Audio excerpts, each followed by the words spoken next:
This channel does not promote any violent, harmful, or illegal activities. All content provided by this channel is meant for an educational purpose only. Top quality और consistent performance के लिए सिर्फ silver pump नाम याद रखना। গোষ্ঠী কোন্দলে খুব বেশি ভোট কাটা যায়নি।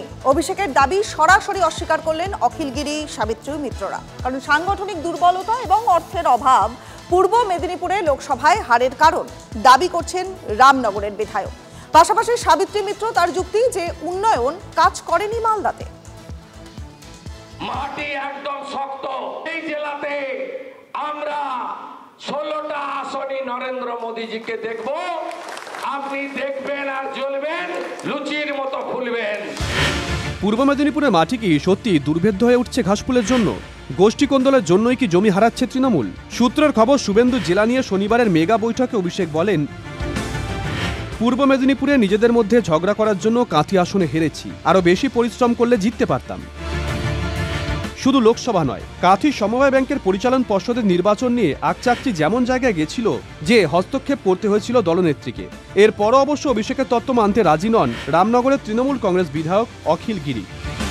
এমএলএ রামনগরে যদি আমি মনে করি পাড়ায় গিয়ে বলি তৃণমূলকে ভোট দেবেন না, এটা মানুষ কখনো শুনবে না। আমাদের নিজেদের কোথাও কোনো ত্রুটি বিচ্যুতি থেকে গেছে, একটা অর্থের অভাব থেকে গেছে, আর সাংগঠনিক কিছু দুর্বলতা থেকে গেছে।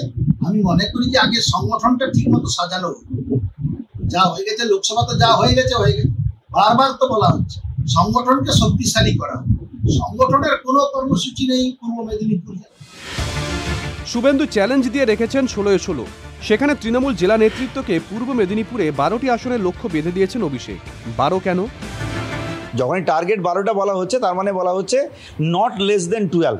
এই টার্গেটটা আমাদের সামনে দেওয়া আছে, কিন্তু গ্রেটার দেন 12 করতে তিনি না বলছেন না। একটু সমস্যা হচ্ছে কোথায় বলি, ওনারা ভাবছেন ওনারা 12টা পাবেন, আমরা বলছি আমরা 16টা পাবো।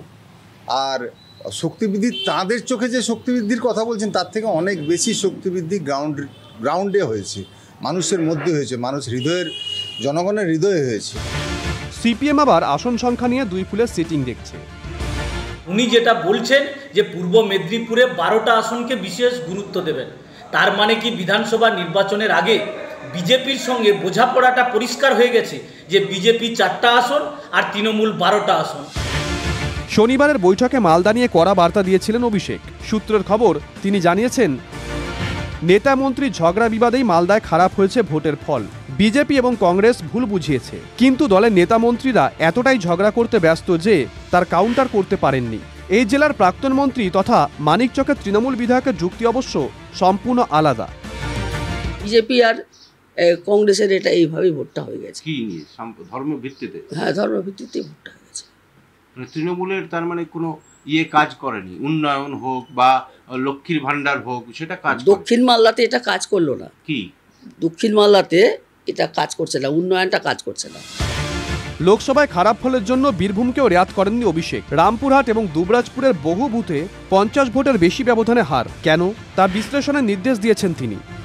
এই নির্দেশের পরে আমরা আবার নতুন করে সেই বুথে বুথে যাচ্ছি, আবার পরিকল্পনা নেওয়া হয়েছে এবং সেখানে কোন কোন কারণের জন্য কোন কোন ছেলে পূরণ আমাদের বসে গেছে, সেই সমস্তগুলো আলোচনা করে আমরা যাতে সেটাকে মেকআপ করা যায় তার জন্য আপ্রাণ চেষ্টা শুরু করেছি। বীরভূমের মাটি তৃণমূল কংগ্রেসের কাছে এখন বিপদের ঘাঁটি।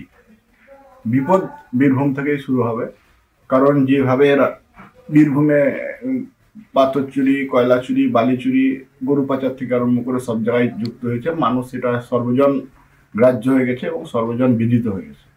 স্বাভাবিকভাবে তৃণমূল কংগ্রেস থেকে বীরভূমের মানুষ মুক্ত চাইছে। কাঁথি থেকে রামপুরহাট শুধু রোগ ধরাই নয়, দাওয়াইও বাতলে দিয়েছেন তৃণমূল সেনাপতি। বুঝিয়ে দিয়েছেন খারাপ ফলের জন্য পদও যেতে পারে। সেই প্রক্রিয়া কি শুরু হলো বলে?